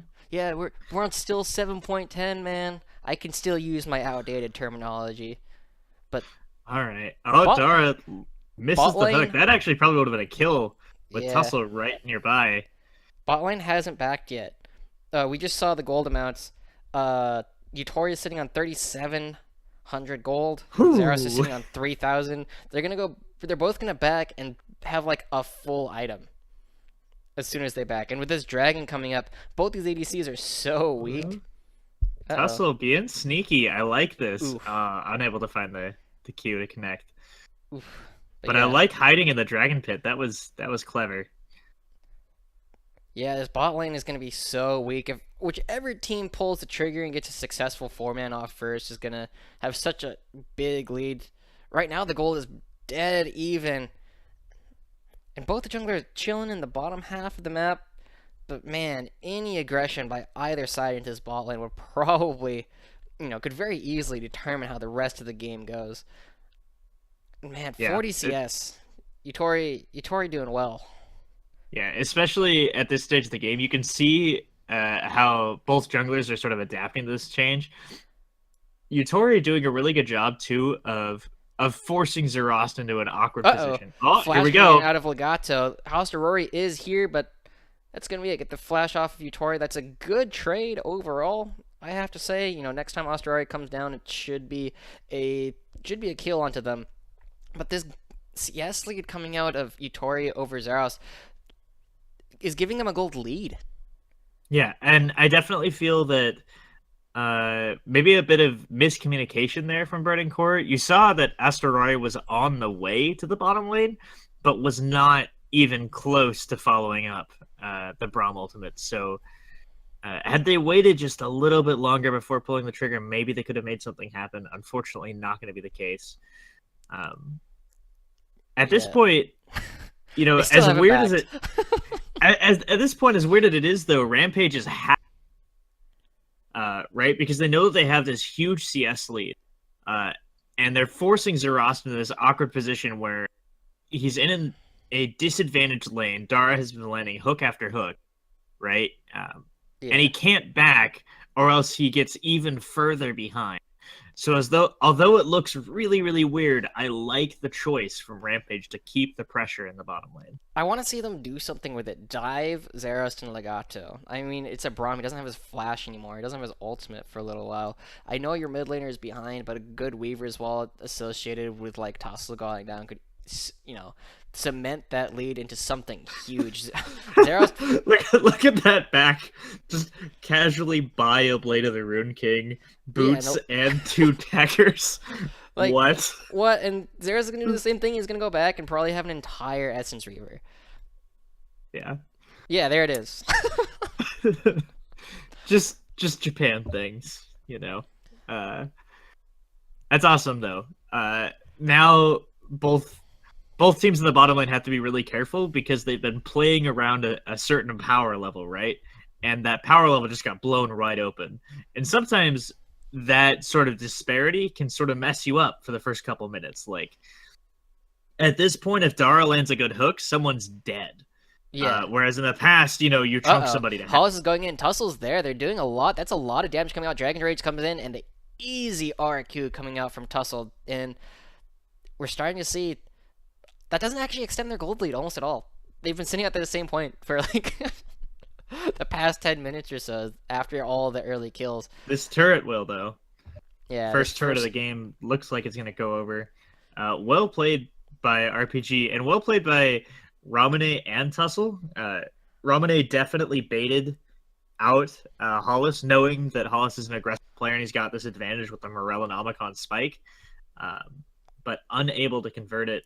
Yeah, and now rotating here their we pressure go. down to the bottom lane. Yeah, we do see Ramune untussle behind, does get the death sentence onto Braum. Dara goes forward, gets the wall down, not doing a whole lot of damage. Tussle doesn't have the ultimate available to them. Again, this might be a little bit too early coming out, just like you were talking about with Legato flashing forward. Dara did a similar thing. They do get the turret, the pressure is enough, but they also probably could have gotten 2 kills if they had been a little bit more patient. Yeah, or had Ramune and Tussle been on the same page and approached from behind the turret, I feel that Tussle could have tanked up a couple shots. However, Burning Core will be able to trade this for this Rift Herald, which will likely net them a kill in return in the next couple minutes. So overall, not the worst thing in the world for them. Yeah, the Rift Herald, I do really like the changes to it. Before, it was just kind of whatever. You only got it if it was free because everybody was on the other half of the map. But now we are seeing a lot of teams go for it simply because of how much pressure it provides. But first turret's down, top lane goes bot lane goes top. We've seen the story 100 times. We'll see it 100 more. We just got to get that next turret down. And right now, Evie's doing a great job against Maze's Renekton. He's still, he's only a couple CS behind. That's not even a lead. And with the extra gold in his pocket, Evie is definitively ahead of, of Maze right now. And Maze had the counter pick. Maze did, he's playing a fantastic early game carry champion, but he hasn't done anything with it. And I'm worried that, Renekton doesn't get stronger. Not really. He's at his strongest point probably of the game right now. And he's just going to cycle into a tank at this point. And all of the carrying needs to be done by Hollis and Zeros at this point of the game. Yeah. And I mean, we've seen it possible, and it looks like Burning Core is ramping up to make their composition very pick oriented. You can see now 3 Red Sweepers immediately picked up. Burning Core wants to find, those bushes and lay down traps with the Hollis charm, with the Zeros root that you can get from a Q plus an auto attack. Yeah, and just walking into Renekton's never a fun thing. Where is Evie's bot lane again? It looks like, yeah, they're skirmishing it up. The magic damage shield's not doing a whole lot for him, but he is going to be able to walk away. He doesn't need to win the lane. We already see the Knight's Vow coming out for him. He's once again going to be making sure Yutori has the resources he needs to carry the game. And, right now he's making a very strong case for him being able to do that. Yeah. Rampage is a very Yutori-focused team. And yeah. they do it well. There are teams that would maybe play a bunch of different styles, kind of, sub-optimally, but they try and mix it up. Maybe one game they play a poke composition, one game they play whatever. RPG knows what works for them, and they play to it every single game. And what's astounding is that it works, right? Every single game. They were 8-2 in the last season, and they, finished the championship, won the LJL last season, off the back of Yutori and this sort of supportive team that built around him. So it's well played and it's well done. Yeah, it's really good to see. We do see, Tussle carries the early game, and then he's like, all right, Yutori, here's the torch. You got the rest of it, right? And Yutori's like, yeah, I got you, fam. And, we saw that again. Tussle did, even with his weird aggression that didn't go nearly as well as he would have hoped it would otherwise. He still got a lead for his team overall. He provided a lot of pressure. Osterari did not provide nearly the same amount, and they're ahead in gold right now. They're up 2 turrets to 1, up the Ocean Drag. Mountain Drake's going to be contested very soon, so we're in a good spot for Rampage right now. The only thing they really need to worry about is Hollis just popping off. right now. With the Banshees being completed onto Ramune, the other split pusher going to be Evie. It's going to be a lot harder for him to do that than it would otherwise. Yeah, and Hollis would like to take a fight if he can. He has completed. Again, still up ever so slightly in terms of the item power spikes over Ramune still. So if he can find a great charm, it can absolutely murder a single member of Rampage, and that can be enough to take this Earth Dragon and maybe blow the game open. Yeah, no, this is on patch 7.10. You can see that. You probably just realized that it's in the bottom left of the screen. But yeah, weird Renekton pick. We talked about that a little bit earlier. But Hollis is on the side, misses the charm, and that's probably going to be it. There's not a whole lot left to do for the team. And field goal. So close to making something happen there. Maisie does have the inside track on tier 2, which is going to get a decent amount of damage, but a great Weaver's Wall will... Well, actually... Evie's on the other side. Zeros is kind of stuck. Wall. Yeah, Zeros does manage to flash out. Tussle's in a bad spot. A lot of damage reduction coming out from Evie's ultimate, but it's not going to be enough. Good flash coming out from Zeros. That definitely would have been a kick and potentially a very different situation. But right now, Burning Core is going to shove in with 5 members against the 4. There's some good wave clear on Rampage's side, though. I don't think they're going to get a whole lot with it. Yeah. Still, if you're Burning Core, you have to be pretty happy if you're picking up 1 kill. Given that you did lose the Earth Dragon. Yeah. Finding any small advantage that you can to bring yourself back into the game is definitely worthwhile. Yeah. And there's this is a very Japanese game right now. We're stabilizing around the 20-minute mark. It's not even a Japanese game. It's just kind of like the meta right now. Just around the world, you often see this stabilization.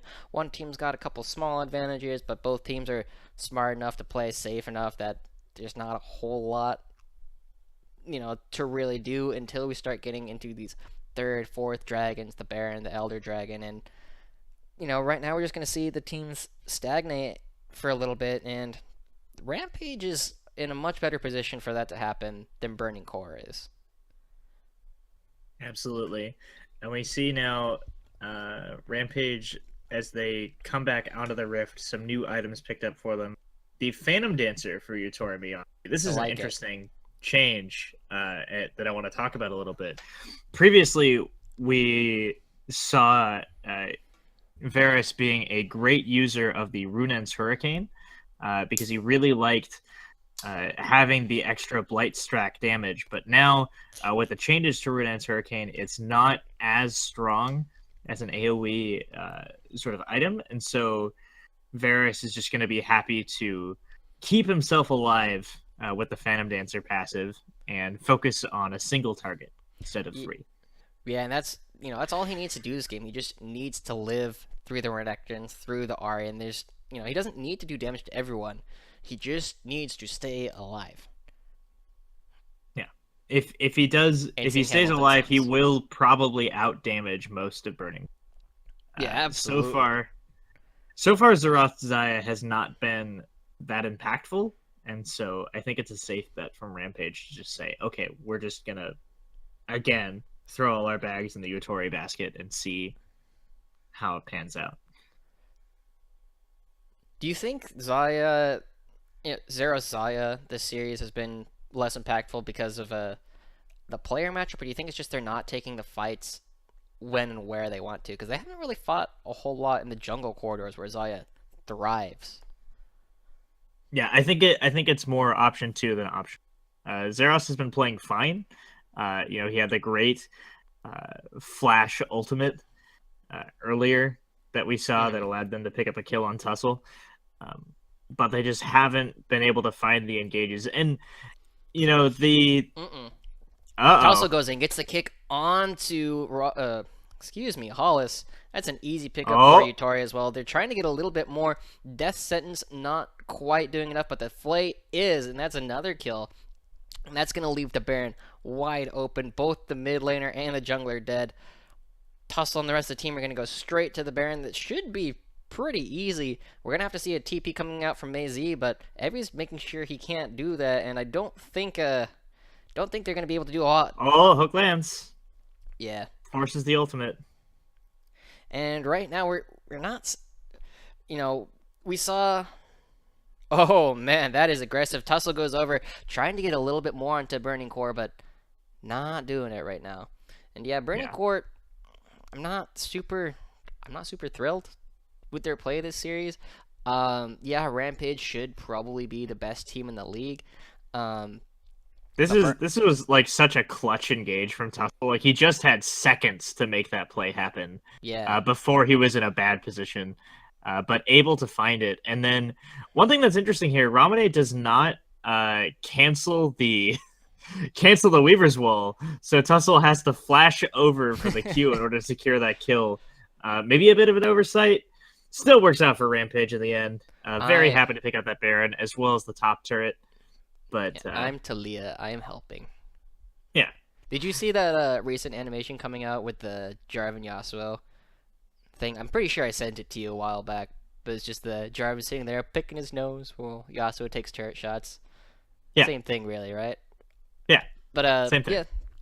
BC is they had a lot of potential hype living up to them, and right now they're not making a strong case for being, a potential top team. I still think they're in, a good position to get probably 4th in the league. There's the 3 teams, right? BC in a difficult position. This is really sketchy. Good charm, lots of damage onto Tussle. Astrori also taken low. He goes in, not quite finding the last bit of damage, but he does finally go down. Ramune is finding more damage onto Legato, and Hollis is going to be able to escape. It looks like the Weaver's Wall coming out. There's nobody near him, but yeah. Yeah, and it looks like Rampage going to smartly opt to take down this middle turret. Uh-oh. No, Zarast.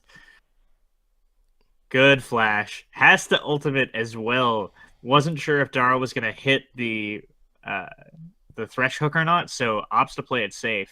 Yeah. Tussle being a little bit greedy. Should be okay, though. He is delaying Hollis's back, which is just going to allow Rampage to easily take this inhib turret, and possibly even the inhibitor.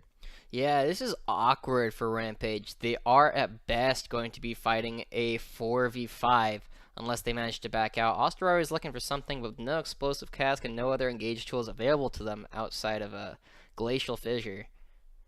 I think that's probably going to be it. Going to go to the Mountain Dragon. But Burning Core is looking to be 4th. They're going to be behind. They're clearly behind Rampage right now. Oh. Yeah. Absolutely destroyed. You see the strength of Talia pick working around Vision. If you land the W, you can just absolutely murder someone. And Ramune making it work that time. Yeah, and they're going to be pushing up pretty smoothly. Does manage to steal away the large raptor.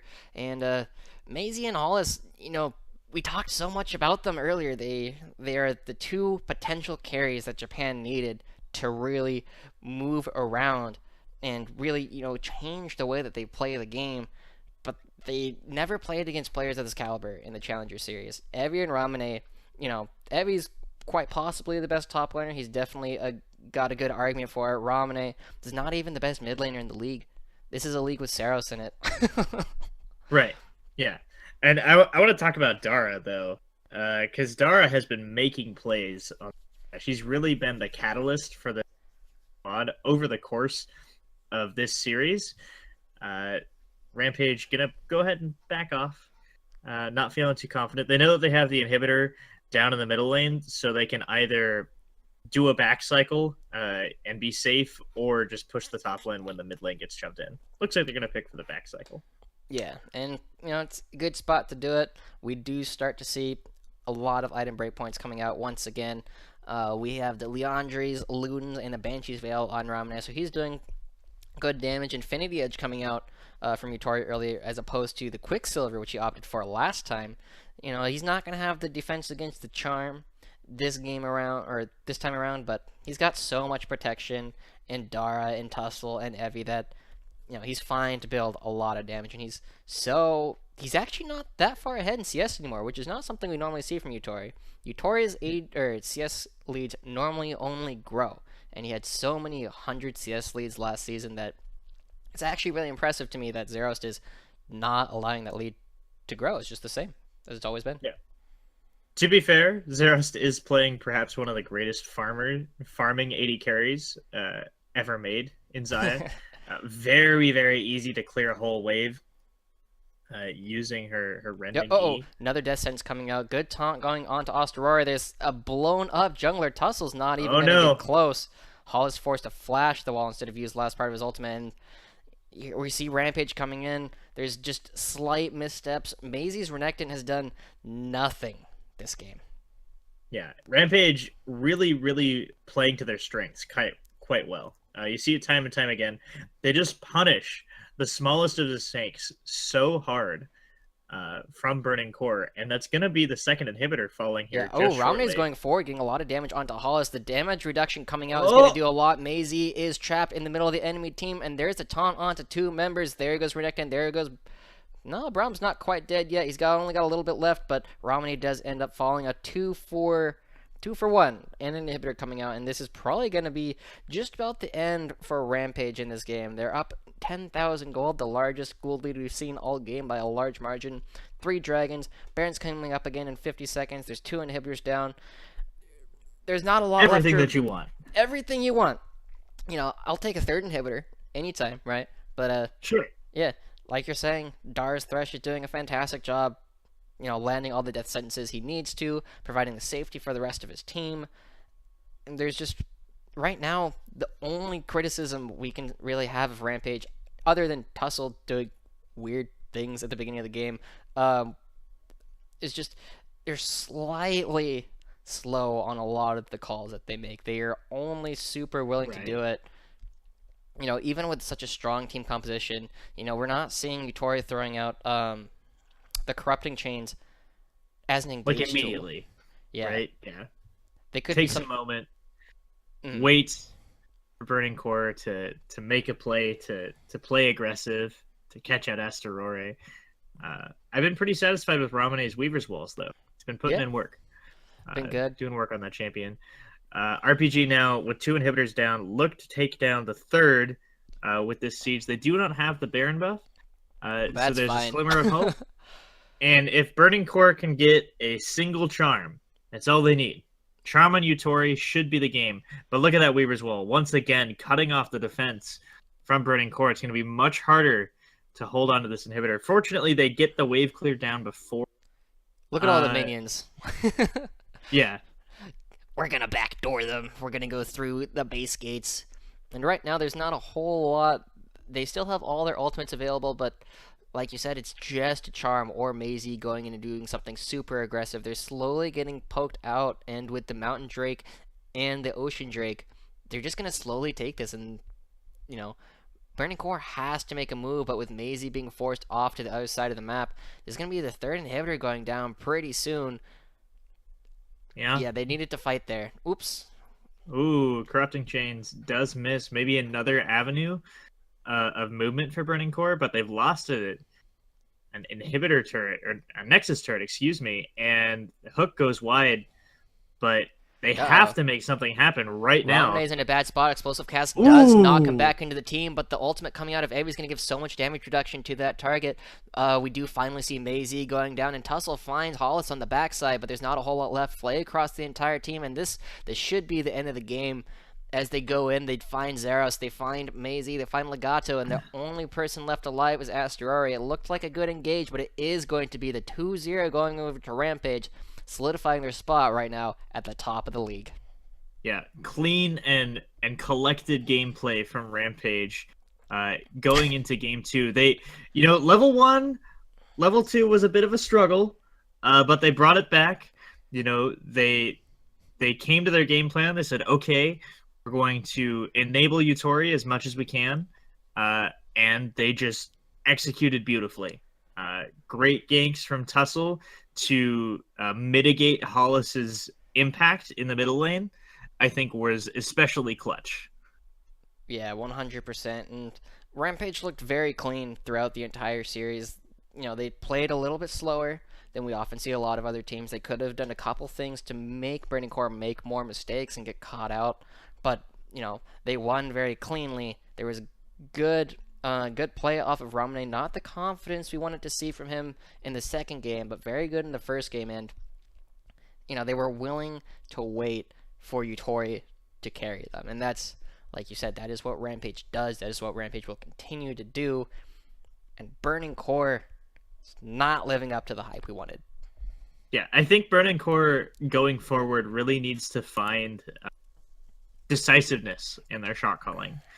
We saw, they had great drafts. They had fantastic drafts. They had that really cool flex for Gragas in the mid lane or into the jungle to give the power pick or lane advantage, I guess, on Renekton over Galio. That was awesome.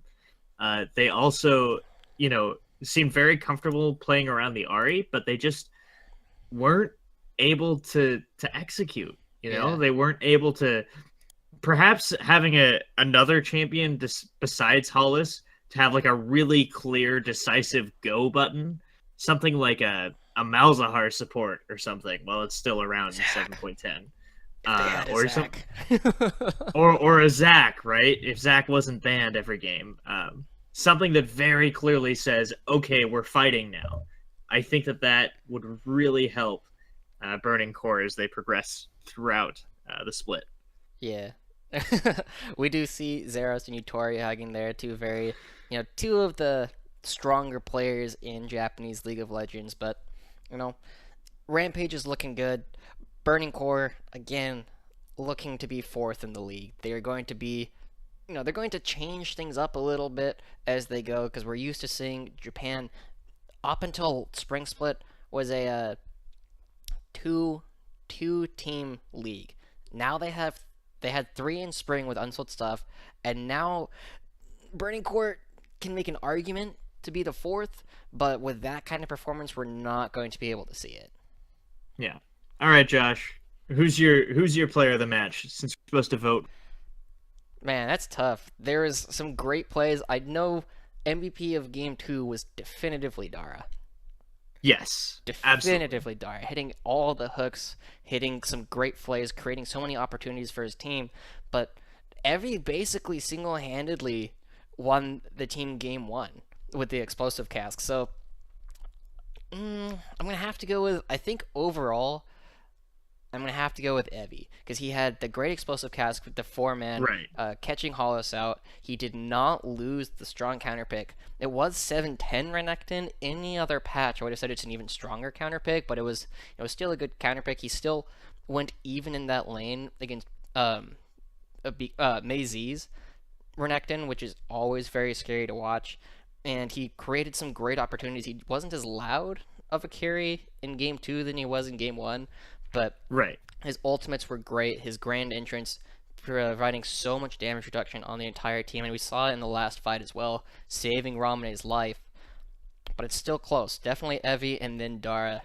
And, Yutori was, as always, is the carry, but everybody else is just like, Yutori, carry us. We'll give you everything. And so if he doesn't carry, it's kind of like, okay. Right, yeah. I definitely agree. Evie played very well over both games of the series. Dara's Thresh looked very good. I would not be surprised to see that pull bans going later on into the split. Especially, just his lane pressure was insane. You saw him land a hook after hook after hook onto Zerost, and it wore them down, even though they didn't back for like 15 minutes. It was still, that gave Yutori so much time to build up that CS lead that, Tussle never had to worry about going bot lane. He's like, all right, you guys got it. Yeah. I can go help out the rest of the map. I can do weird one-man jungle invades because, my team has advantage or isn't losing in any of the lanes. Besides mid, so I can make those plays, and I like that the bottom lane of Rampage allows Tussle to do that from time to time. Yeah, and it was good, great play. I don't think Burning Core had a great take on the meta this patch, and we'll have to see. They won't play again until 7-11, I believe, on the next patch, which could favor them a lot more. There's some changes we see with like Malzahar, Rek'Sai, and Kindred, which could allow a lot of different things. I'd love to see Tussle on Kindred. It's not quite his playstyle, I don't think, but it'd be very cool to see. You know, the Zac, the Rek'Sai. We're seeing a lot of openings in the meta coming up, and you know, it'll allow us to see the way teams want to play. And I feel like Burning Core wanted to play like Rampage, but Burning Core does not have the players to play like Rampage. So, Right. And I could see Hollis being a pretty decent Malzahar. I don't know if that's a champion that he wants to pick up, and I don't know if Malzahar is quite at that level. But just like I said, having a very, very clear engage button helps a lot of teams that sort of struggle to figure out, like, is this the right time? Is now the time that I can be the star, that I can take the kill and win the game? I committed Nethergrass, so it has to be the time. Yeah, right. I'm excited to see what 7.11 brings to the League of Legends. It's gonna be a wild ride. Still no nerfs for Zac, which is bonkers to me. Still a very strong pick. We need more data, Zane. He's only true. been out for one patch at this point. We need more data before we nerf him. Same with Galio. I mean, I guess I heard that they did hotfix initially. His his stretching strikes was doing a little bit too much damage, so they hotfixed it like the day after. But even then, just the amount of power in Zac's kit is truly astounding nowadays. And I can't wait, wherever it is, if it's in the LGL, if it's in the LCK, if it's in North America, wherever we see that pick first picked up, I'm super excited to see it. Oh, on you the should professional watch stage. LCK, I believe it was yesterday. They actually brought Really? it out, and it was so strong. So strong. He goes in, he kidnaps someone, or fails to, and then it's like, all right, peace, I'm out. Because they paired it with a Thresh, right? And so he goes in, the Dark Passage is there. It's like, oh, didn't get anyone. It's kind of like the Fizz gameplay that we talked about. You just throw out the fish, or in this case, you just throw out yourself. It's like, oh, I missed. All right, I'll be back. See you in 30 seconds. Yeah. So, going forward, Josh, what are you looking forward to in the LJL? Like, what matchups are coming in the next couple of weeks that you're like, man, I want to see these two teams battle it out? Well, obviously Rampage and the new Detonation Focus Me, but that's a long ways down the line. We aren't seeing that until the end of the month. But tomorrow we get to see Detonation Focus Me's new roster. Paz goes back to the top lane, Yutapun goes back to ADC, and they bring in Steel, who was a sub jungler for KT Rolster last season. He didn't start in any games, so it's hard for me to really, look at what it is they were doing. But it's a good play. Has to be a good player. They released Zeros because of it, and so he's now on Burning Core, and there it is. Woo, go Evie, woo! But we did it.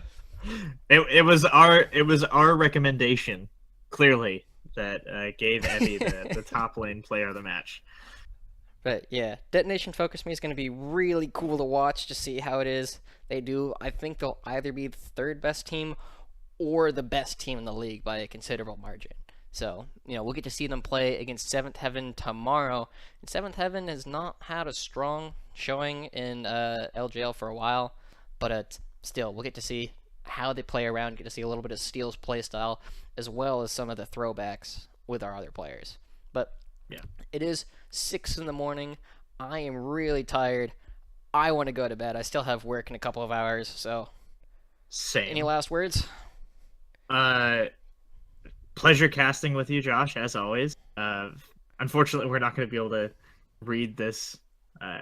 We don't have the best Japanese in the world, so we're not going to be able to see the player interview. I feel a little bit bad about that. But right. Evie has to be happy after that. Yeah, really happy to be casting the LGL. It's a lot of... for those of you who have never tried commentary, just quick shout out. It's a ton of fun. Do it. Try it. It's fun. It's fast. You learn so much more about the games that you commentate. Doesn't just have to be League of Legends. Definitely a good experience that I highly recommend. Yeah, it's great. So anyway, we're gonna call it a night. Tune in tomorrow night at 1 a.m. Pacific time as we get to see Detonation Focus Me take on Seventh Heaven, and then of course Unsold Stuff playing Rascal Jester right after. It's gonna be a long night, but we're looking forward to see you there. Have a good night, everyone. Peace out.